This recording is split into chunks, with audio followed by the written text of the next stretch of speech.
இவன் மட்டும் எப்படி இவ்வளோ திமிரா இருக்கான்? இந்த வீட்டிலேருந்து தன்னை அடக்க வேண்டிய எல்லா விஷயங்களையும் தனக்கு தானாவே இங்கே சாதிக்கவும் செஞ்சுக்கிறான். எல்லா விஷயத்துலையும் அம்மா அப்பாவும் இதுக்கு இங்கே ஒத்துழைப்பு கொடுக்குறாங்க. எப்படி இதெல்லாம் நடக்குதுன்னு இங்கே சுரேஷ் ரொம்ப கோவப்பட்டு இருந்துட்டு இருக்காங்க.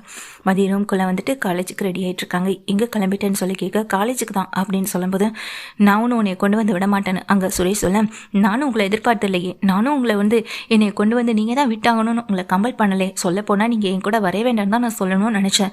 நீங்களே ஒதுங்கிக்கிட்டீங்களே, எனக்கு அதுவே சந்தோஷம்தான் அப்படின்னு மதியம் சொல்ல, அதை கேட்ட சுரேஷ்க்கு பயங்கர கோவம் வருது. எப்படி தான் இப்படி எல்லா கேள்விக்கும் ஒரு பதிலை வச்சுட்டே இருக்கானே தெரியல அப்படின்ற கோவத்தோட சுரேஷ் பார்த்துட்டு கோவத்தோட வெளியே கிளம்பி போகட்டே, சுரேஷ் எங்கடா கிளம்பிட்டான் அப்படின்னு அவங்க அப்பா கேட்குறாங்க ராகவனும். அதுக்கு உடனே சுரேஷும், இல்லைப்பா வேலை விஷயமா வெளியே போய் பார்த்துட்டு வரேன் அப்படின்னு சொல்ல, டே அந்த பொண்ணு மதியை கொண்டு போய் எங்கள் பஸ் ஸ்டாப்பில் விட்டுட்டு வேணாம், அதுக்கப்புறமா காலேஜ் பஸ்ஸில் ஏறி அந்த பொண்ணே போய்க்குன்னு சொல்ல, ஆமாம் இந்த பஸ் ஸ்டாப் வரைக்கும் கூடவா நடந்து போக முடியாது அப்படின்னு சொல்ல, டேய் அப்பா சொன்னதா செய்டான்னு அங்கே அவங்க அம்மாவும் சொல்கிறாங்க.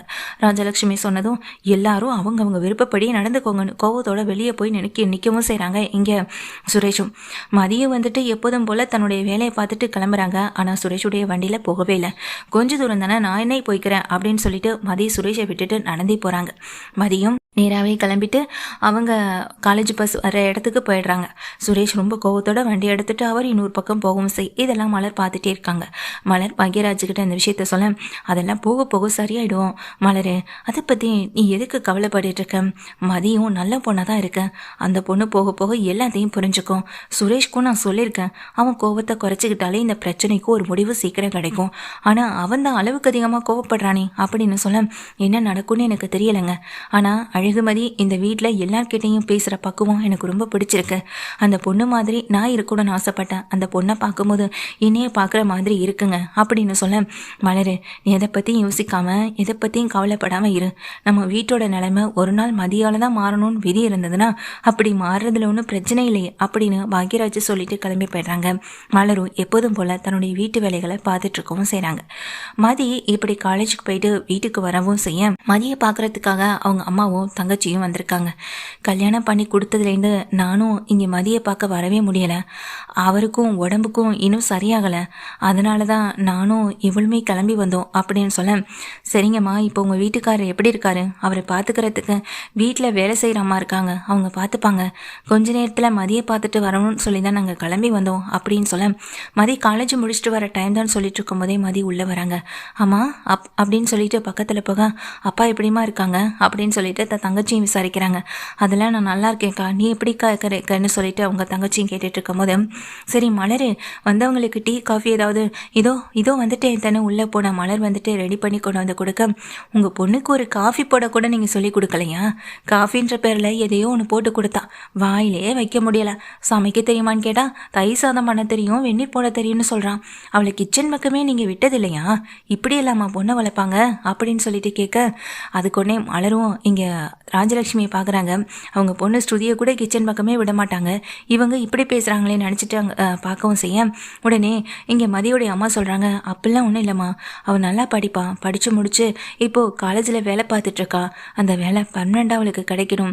கல்யாணத்தை பற்றி நாங்கள் இப்போ யோசிக்காதனால தான் கிச்சன் பக்கமும் நாங்கள் அவளை விடவும் இல்லை, பொறுமையாக எல்லாத்தையும் சொல்லிக் கொடுக்கலான்னு தான் நினச்சோம் அப்படின்னு சொல்ல, பொறுமையாக எங்கே பொறுமையா, இனிமேல் இங்கே இந்த வேலையாவது கற்றுக்க சொல்லுங்கள் அப்படின்னு ராஜலட்சுமி சொல்ல, அதெல்லாம் அவள் ஈஸியாகவே ஒரு தடவை சொல்லி கொடுத்தா கற்றுப்பாமா, அவளுக்கு நிறைய திறமை இருக்குது அப்படின்னு சொல்லிட்டு இருக்காங்க.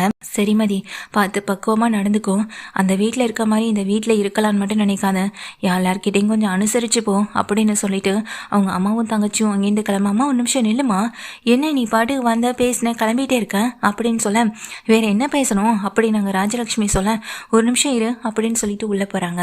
உள்ளே போன அழகுமதி தான் பேக்கில் தான் வாங்கின சம்பள கவரை எடுத்துக்கிட்டு வெளியே வராங்க.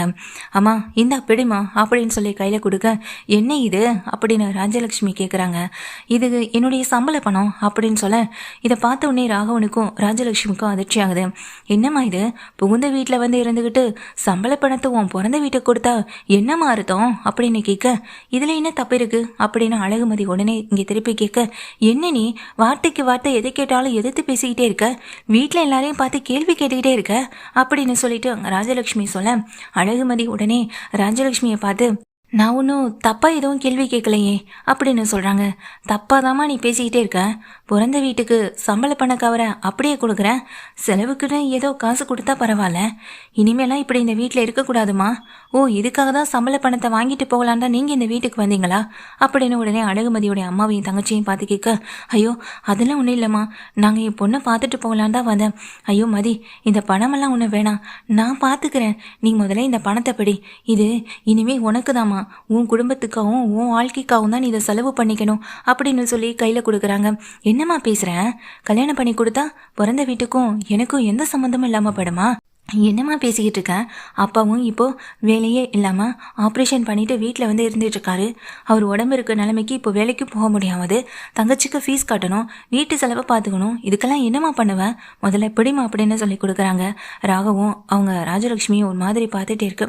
முதல்ல இதை கொண்டுட்டு போயிட்டு தங்கச்சியான ஃபீஸை கட்டு, அப்பாவுக்கு மருத்துவ செலவை பாரு, மாதம் மாதம் பணத்தை நானே கொடுத்துட்றேன் அப்படின்னு சொல்ல இங்கே ராஜலக்ஷ்மி தன் புருஷனை பார்த்துட்ருக்க. அவங்க ரெண்டு பேரும் பார்த்து மறைக்க அழகுமலருக்கும் அளவுக்கு அதிகமான பதட்டம் ஆயிடுது. என்ன அழகுமதி கொஞ்சம் கூட யோசிக்காம அவள் பாட்டுக்கு பேசிக்கிட்டு இருக்காளே அப்படின்னு நினச்சிட்டு அழகுமலர் நின்றுட்டு இருக்காங்க. சரி நான் வரேன்னு ஒரு விதமான பதட்டத்தோட கவலையோடையும் அங்கேருந்து கிளம்புறாங்க. சரினா அவங்க அம்மா போனதுக்கு பிறகு உள்ளவர் அழகுமதிக்கிட்டே, என்ன நீ இந்த வீட்டில் நீ உன் விருப்பத்துக்கு தான் செய்வியா? நானே இங்கே என்னென்ன விஷயத்த சொல்லிட்டு இருக்க, ஆனால் நீ அதெல்லாம் காது கொடுத்து கேட்க தயாரா இல்லை? நாங்கள் சொல்கிறத ஒரு நிமிஷமாவது காது கொடுத்து கேட்குறியான்னு அப்படின்னு சொல்லி கேட்க, இல்லையே நான் எந்த தப்பும் பண்ணலையே, சரியாக தானே இப்போ வரைக்கும் பண்ணிக்கிட்டு இருக்கேன்னு அழகுமதி சொல்ல, இதை கேட்டதும் ராஜலக்ஷ்மி, உனக்கு இந்த வீட்டோட நடப்பு என்னன்னு தெரியல. இந்த வீட்டிலேருந்து வேலைக்கு போகணும்னு முடிவு பண்ண. சரி வேலைக்கு தான் அனுப்புகிறோன்னு ஒத்துக்கிட்டோம். ஆனால் அதுக்காக வேலைக்கு போகிற பணத்தை உன் முடிவுக்கு ஏற்றது மாதிரி உங்கள் வீட்டில் தான் கொடுப்பேன்னா அதுக்கு என்ன அர்த்தம்? அதுக்கு நீ இந்த வீட்டுக்கு மருமகளாகவே வந்திருக்க வேண்டாமே அப்படின்னு சொல்ல உடனே அழகுமதி கேட்குறாங்க, அப்போது நான் பார்க்குற வேலைக்காகவும் நான் வாங்குகிற சம்பளத்துக்காகவும் தான் இந்த வீட்டுக்கு மருமகளை என்னை கூட்டிகிட்டு வந்தீங்களா? நானுமே இந்த கல்யாணத்தில் விருப்பம் இல்லாமல் தான் பண்ணிக்கிட்டேன். நானும் எங்கள் வீட்டிலேருந்து உங்கள் வீட்டுக்கு வரணும்னு ஆசைப்படலே. இல்லை எங்கள் வீட்டில் இருக்க என் அம்மாவோ அப்பாவோ தேடி வந்து என் பொண்ணை உங்கள் வீட்டுக்கு பையனுக்கு தான் கட்டி கொடுப்பேன்னு சொல்லிட்டு அடம்பம் பிடிச்சு நிற்கலையே. நீங்களே தான் தேடி வந்தீங்க, நீங்களே தான் இந்த வீட்டுக்கு என்னை மருமகளாக கூட்டிகிட்டு வந்தீங்க. இப்போ இப்படி இருக்கணும் அப்படி இருக்கக்கூடாதுன்னு சொன்னால் என்ன அர்த்தம்? இந்த வீட்டுக்கும் இந்த குடும்பத்துக்கும் எது சரி எது தப்புன்னு தோணுதோ அது போல் நீங்கள் செய்கிறீங்க. எனக்கு எது சரின்னு தோணுதோ அதை அப்படி தானே செய்ய முடியும். மொத்தத்தில் இந்த குடும்பத்தோட மானம் போகக்கூடாது. அதுக்கேற்றது போல் ஒரு மருமகளாக எனக்கு நடந்துக்க தெரியும். ஆனால் அதுக்காக என் அம்மாவுக்கோ அப்பாவுக்கோ தங்கச்சிக்கோ செய்யக்கூடாதுன்ற ஒரு விஷயத்த சொல்கிறதுக்கு இந்த வீட்டில் இருக்க யாருக்குமே உரிமை இல்லை அப்படின்னு அழகுமதி சொல்ல, மலர் உடனே மதி கொஞ்சம் பொறுமையாயிருமான்னு சொல்ல, அக்கா இந்த விஷயத்துலலாம் என்னால் பொறுமையாக இருக்க முடியாது. என்னை படிக்க வச்சது எங்கள் அப்பா கஷ்டப்பட்டு படிக்க வச்சதுக்கு நான் அவங்களுக்கு செய்கிற கைமாறு நான் வேலை பார்த்து அவங்களுக்கு பணம் கொடுக்கறது மட்டும்தான். அதை கூட செய்யக்கூடாதுன்னா எப்படி அப்படின்னு அழகுமதி சொல்ல, இங்கே பாரு இனிமேல் நீ வேலைக்கு போக வேண்டாம் அப்படின்னு அவங்க உடனே ராஜலக்ஷ்மி சொல்கிறாங்க. ராகவனை பார்த்துட்டு உடனே ராகவனும், ஆமாம்மா ராஜலக்ஷ்மி சொல்கிறதான் சரி, வேலைக்கு போனால் போகுதே வேலைக்கு போகணும்னு சொல்லி அனுப்பி வச்சா நீ எங்கள் தலைமையிலே உட்கார்ந்த ஆளா நினைக்கிறியா? இந்த வீட்டில் அழகுமலர் எப்படி இருக்காளோ அது போல் அவளை பார்த்து கற்றுக்கோ அப்படின்னு சொல்லும்போது அழகுமலர் எதுவுமே பேசாமல் நிற்க மதி சொல்கிறாங்க, என்னை வேலைக்கு போகக்கூடாதுன்னு சொன்னாலும் நான் அதை கேட்க போகிறதில்ல. பின் எதுக்காக நீங்கள் இதில் இவ்வளோ ரிஸ்க் எடுத்து சொல்லணும்? என்னை படிக்க வச்சது நீங்களாக இருந்தால் நீங்கள் சொன்னதை நான் கேட்கலாம். எங்கள் அம்மா அப்பா சொல்லியே நான் கேட்காதப்போ நீங்கள் சொல்லி எதுக்காக நான் கேட்கணும்? நான் படிச்சிருக்கேன், நான் வேலைக்கு போவேன், அது என்னுடைய உரிமை. ஒவ்வொருத்தவங்களுக்கும் தனிப்பட்ட உரிமைன்னு ஒன்று இருக்கு.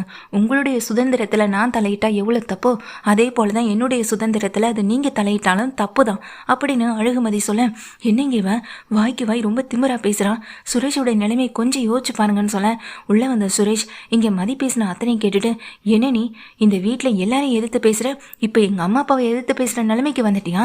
என்கிட்ட தான் உன் திமிரை காட்டுறன்னு பார்த்தா எங்கள் அம்மா அப்பா கிட்டேயும் உன் திமிரை காட்டுறியா அப்படின்னு அங்கே சுரேஷை சொல்லும்போது, யார்கிட்டையும் என் திமிரை காட்டலைங்க, நான் எப்படி இருக்கேனோ அப்படி தான் நடந்து மற்றவங்க மாதிரி எனக்கு நடிக்க தெரியாது. உள்ளே ஒன்று வெளியே வச்சுட்டு வெளியே ஒன்று பேசுகிறதுலாம் எனக்கு வரவும் வராது.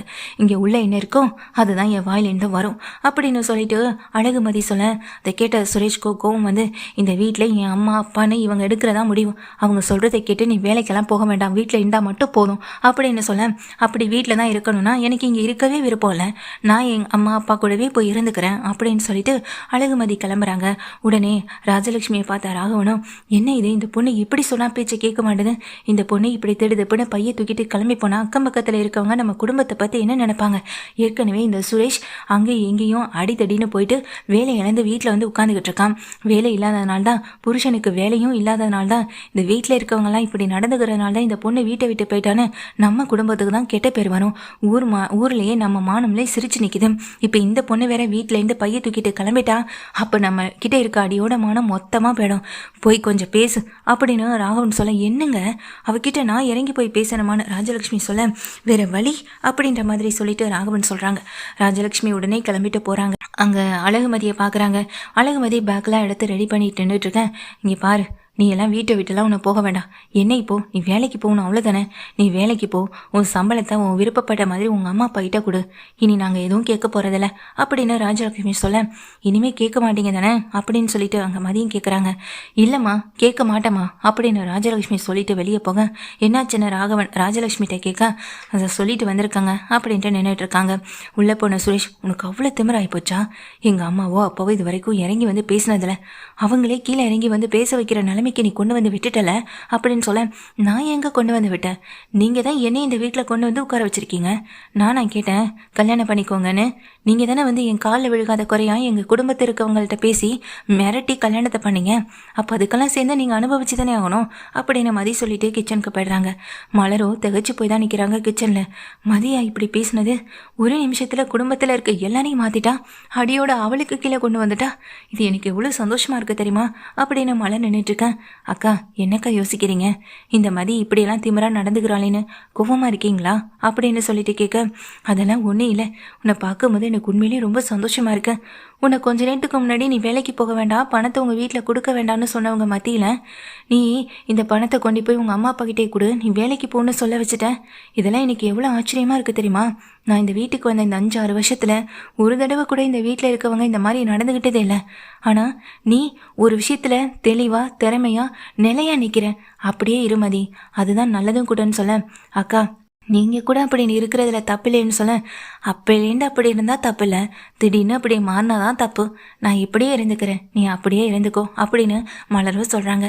மதியும் மலரும் ரொம்ப இணக்கமாக சந்தோஷமாக இருக்கிறத பார்க்குறப்போ இங்கே பாக்யராஜுக்கு சந்தோஷமாக இருக்கேன். ஆனால் அதே ராஜலட்சுமிக்கு வெறுப்பாக தான் இருக்குது.